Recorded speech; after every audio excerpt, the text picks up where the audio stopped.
皆さんおはようございます。サンテソフト整体院徳井ひろみです。さあ、今朝はですね、花粉症などによる鼻水、鼻詰まりの症状を和らげるツボをお知らせします。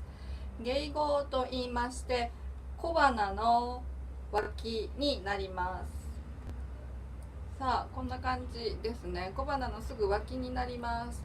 ここを、指の腹で押さえてくださいね。爪を立てると傷になっちゃいますので、指の腹を使ってちょっとぐーっと押し込む感じにしてみましょう。これを3秒から5秒、2、3分の間押さえてみてください。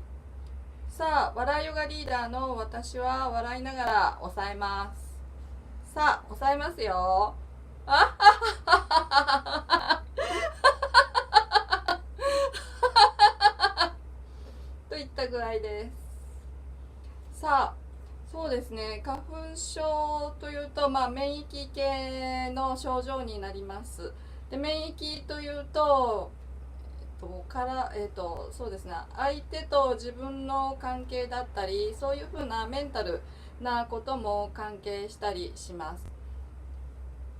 そういうことがないかなとか、あと時間に追われるとか、そういうことも関係したりします。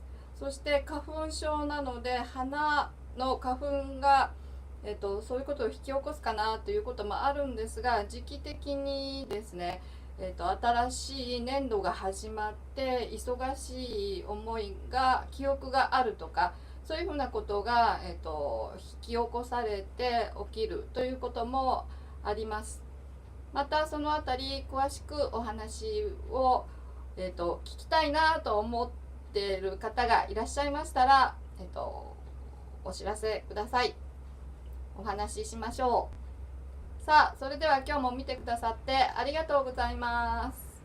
おっほははは、おっほははは、おっほははは、イエーイ。いってらっしゃい。